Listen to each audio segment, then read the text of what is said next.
Harran di pedalaman Şanlıurfa, satu lagi lokasi bersejarah di Turki. Menurut kajian, Harran wujud antara 4.000 dan 5.000 tahun lalu.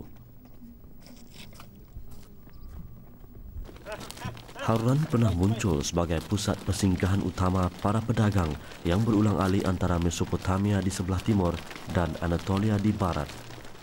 Menurut Ibni Jubair, seorang pengembara yang pernah singgah di sini pada 1184, Harran ketika itu satu kawasan yang subur. Sungai Julab dan Desan yang mengairi kawasan ini membolehkan tanaman tumbuh menghijau dan ternakan berkembang biak. Namun, kedua-dua sungai itu kini telah kering, sekaligus menjadikan kawasan ini tandus. Hujan jarang diperolehi. Oleh itu, penduduk tempatan terpaksa menggali tanah sedalam kira-kira 200 meter untuk mendapatkan air daripada sumber lain. Ulama berpendapat Nabi Ibrahim alaihissalam pernah tinggal di Harran selama beberapa tahun. Sebelum itu baginda menetap di Ur Kaldanin atau Şanlıurfa seperti yang dikenali pada hari ini. Nabi Ibrahim berhijrah ke sini kerana tidak lagi berasa selesa untuk terus tinggal di kampung halamannya. Raja Namrud bermati-matian mahu membunuh baginda, manakala ayahandanya sendiri Azar tetap memusuhi Allah Subhanahu wa taala. Nabi Ibrahim alaihissalam berpindah ke sini bersama isteri baginda Sarah dan Nabi Lut alaihissalam bersama isteri baginda. Penduduk tempatan percaya Nabi Allah Syuaib juga pernah tinggal di Harran yang terletak 50 km di tenggara Şanlıurfa. Urfa'daki peygamber makamlarından birisi de Hazreti Şuayb aleyhisselamın makamıdır. Harran Ovası'nın doğu tarafında tek tek dağları dediğimiz dağların içerisinde Şuayb şehri diye bir antik şehir vardır. Bu mağara üzerinde bir şehirdir. Sıra sıra mağaralar vardır ve bu mağaralardan belki çıkmış olan taşlarla da mağaraların üzerine ikinci bir kat bir şehir inşa edilmiştir. Ancak yol uğramayan ve ziyaretçilerin de buna binmekte zorluk çektiği bir mevkide olan bu Şuayb şehri Hazreti Şuayb'ın adıyla söylenmektedir.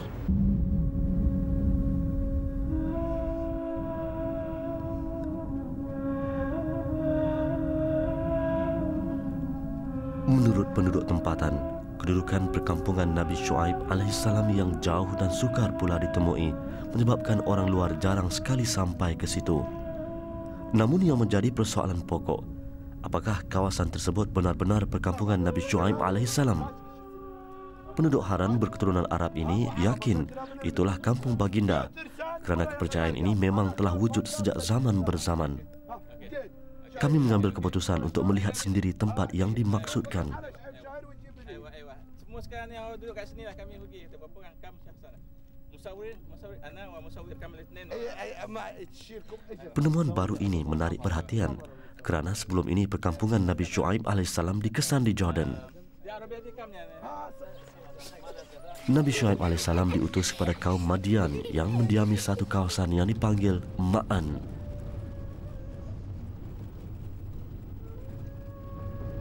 Ulama sependapat bahawa Ma'an terletak di antara Syam dan semenanjung Arab berdekatan Laut Mati di Jordan.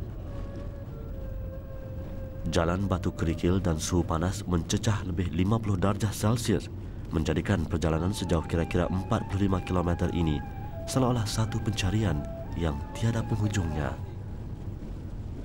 Kawasan ini bukan tempat untuk dikunjungi pelancong. Muka bumi yang tandus dan cuaca kering menjadikan wilayah ini lebih mirip kepada padang pasir.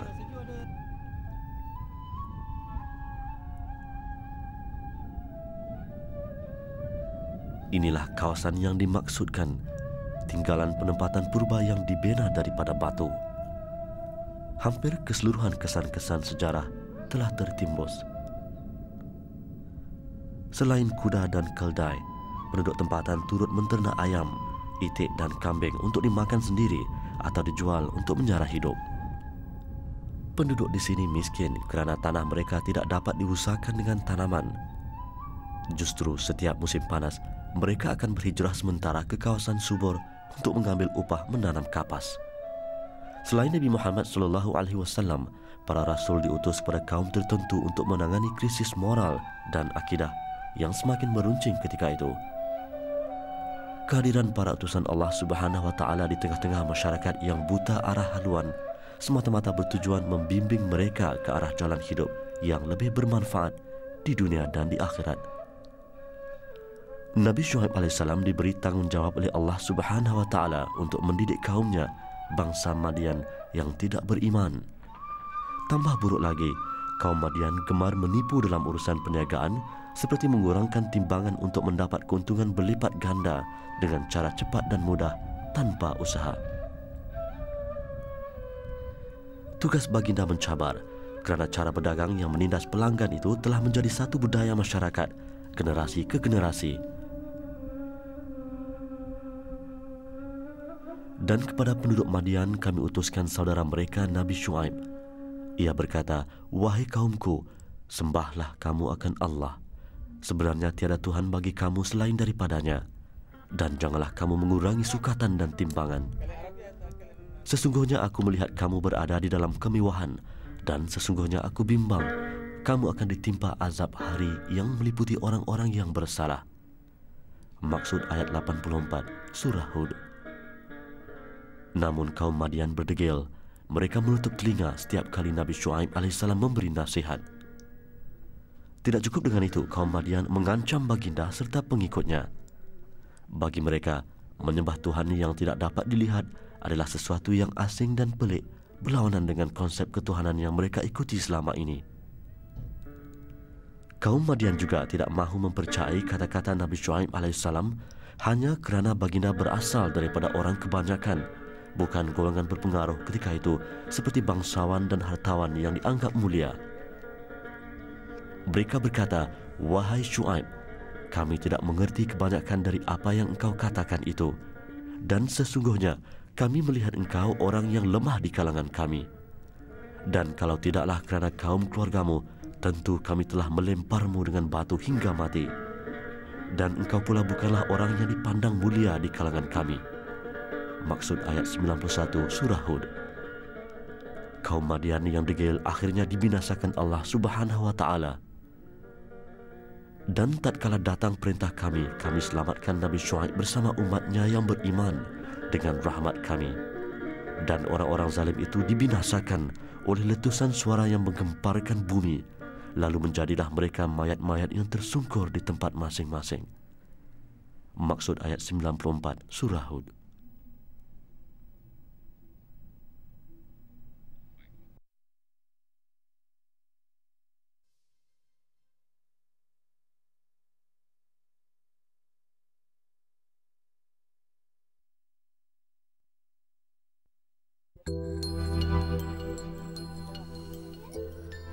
Harran dan kawasan sekitarnya mula ditadbir kerajaan Islam pada tahun 639.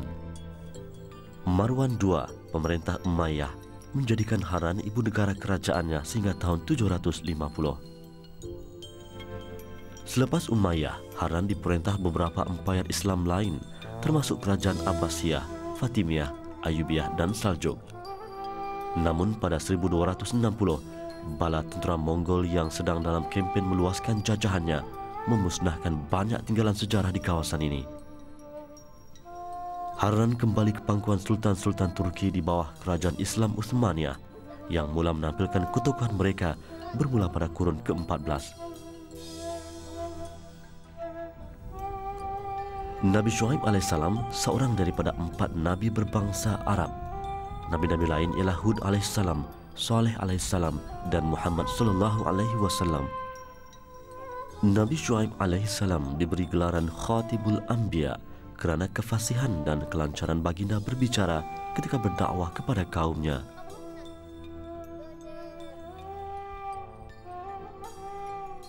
Menurut penduduk tempatan, setiap kesan sejarah di sini seperti tinggalan bangunan lama ini tidak pernah diusik dan masih kekal di tempat asalnya.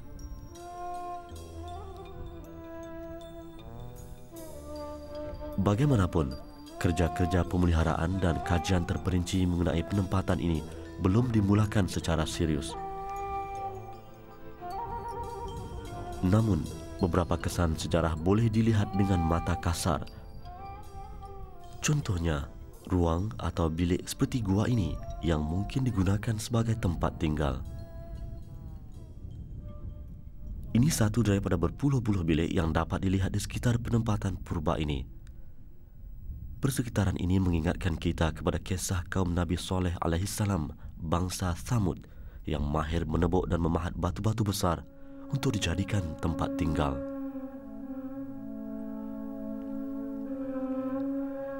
Bahagian dinding ditebuk untuk dijadikan ruang-ruang, bertujuan meletakkan sesuatu seperti keperluan rumah.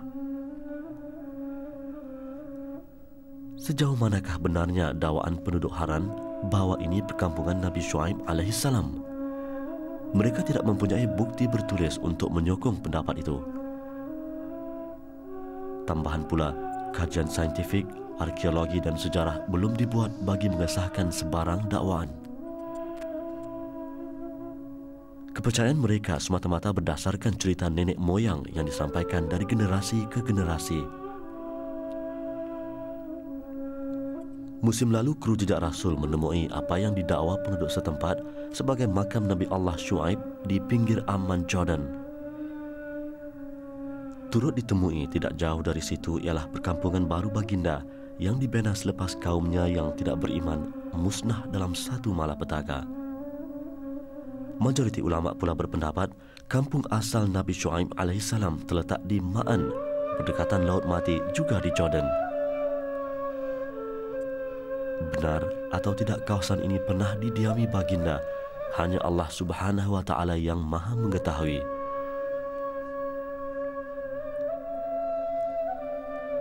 Menurut cerita penduduk setempat, di sinilah Nabi Syuaib alaihissalam dan keluarganya pernah tinggal.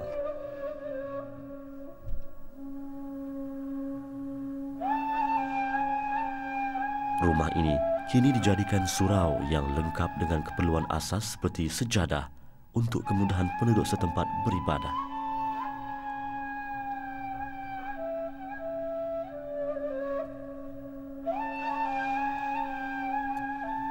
Nabi Syuaib alaihissalam pernah menyarankan kaum Madian yang giat berniaga supaya bersikap amanah dan jujur kepada pelanggan.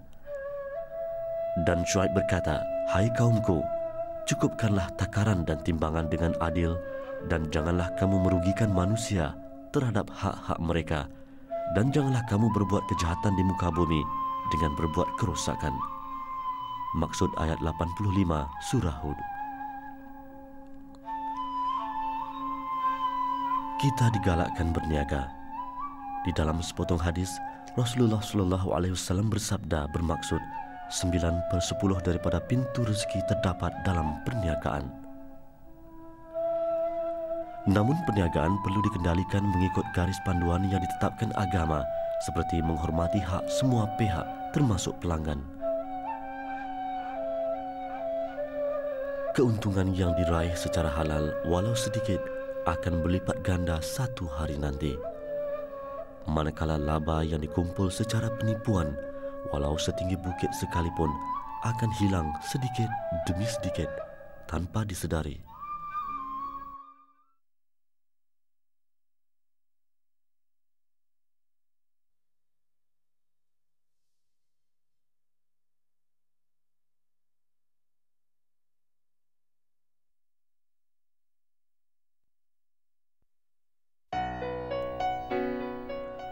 Menurut riwayat, Nabi Musa alaihissalam pernah sampai di perkampungan Nabi Syuaib alaihissalam. Peristiwa itu berlaku selepas Nabi Musa alaihissalam melarikan diri dari Mesir untuk menyelamatkan diri daripada pengikut Fir'aun yang ingin membunuh baginda. Selepas 8 hari merantau dalam keadaan penuh dugaan, Nabi Musa akhirnya sampai di perkampungan Madian. Baginda ternampak sekumpulan pengembala lelaki sedang berebut-rebut untuk mendapatkan air dari sebuah telaga. Turut berada tidak jauh dari mereka 2 gadis yang sabar menunggu giliran. Nabi Musa alaihissalam menyapa 2 gadis tersebut yang kemudian dijawab mereka berdua dengan kata, "Kami tidak memberi minum kambing-kambing kami sehingga pengembala-pengembala itu membawa balik binatang ternakan masing-masing, dan bapa kami seorang yang terlalu tua umurnya. Rupa-rupanya gadis-gadis itu adalah putri Nabi Syuaib alaihissalam, dan Nabi Musa alaihissalam dijemput bertandang ke rumah baginda sebagai membalas budinya memberi minum ternakan baginda.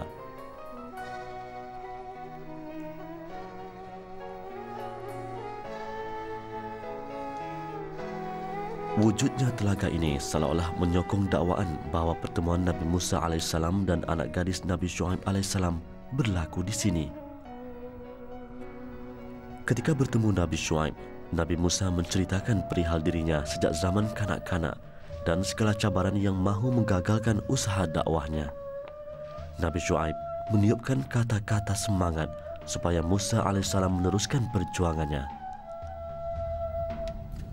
Dalam pada itu, Musa ditawar untuk tinggal bersama baginda sehingga keadaan kembali tenang. Anak gadis Nabi Syuaib alaihissalam kemudian menyarankan baginda supaya mengupah Musa menjaga ternakan mereka kerana Musa seorang yang perkasa dan berbudi pekerti mulia. Wahai ayah, ambillah dia menjadi orang upahan menjaga kambing kita. Sesungguhnya sebaik-baik orang yang ayah ambil bekerja ialah orang yang kuat lagi amanah. Maksud ayat 26 surah Al-Qasas.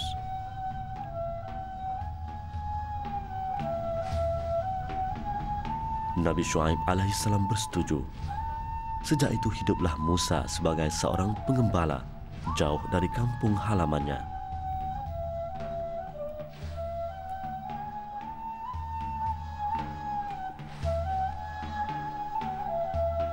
Nabi Musa alaihissalam juga bertemu jodoh ketika tinggal bersama Nabi Syuaib alaihissalam. Satu hari, Syuaib bertanya kepada Musa, "Aku hendak mengawinkanmu dengan seorang daripada dua anak perempuanku ini dengan syarat bahawa engkau bekerja denganku selama 8 tahun. Dalam pada itu, jika engkau genapkan menjadi 10 tahun, maka yang demikian itu adalah dari kerelaanmu sendiri. Dan ingatlah, aku tidak bertujuan untuk menyusahkanmu. Engkau akan dapati aku insya-Allah dari orang-orang yang baik layanannya." Maksud ayat 27 surah Al-Qasas. Pelawan itu diterima dengan penuh rasa syukur kehadrat Allah Subhanahu wa taala. Hiduplah Nabi Musa alaihissalam bersama pasangannya Siti Sapura dengan rukun damai. Selepas 8 tahun, baginda mengambil keputusan untuk kembali ke kampung halamannya di Mesir lantaran kerinduan yang tidak dapat dibendung lagi. Penghijrahan Musa keluar dari masyarakatnya di Mesir membentuk baginda ke arah pribadi yang lebih matang. Ini sesuatu yang telah disusun oleh Yang Maha Esa untuk memperkuatkan pribadi seorang Nabi yang bakal memimpin kaumnya. Akhirnya, tibalah masanya Nabi Musa untuk kembali ke Mesir, memulakan tugasnya sebagai seorang pemimpin dan utusan Allah.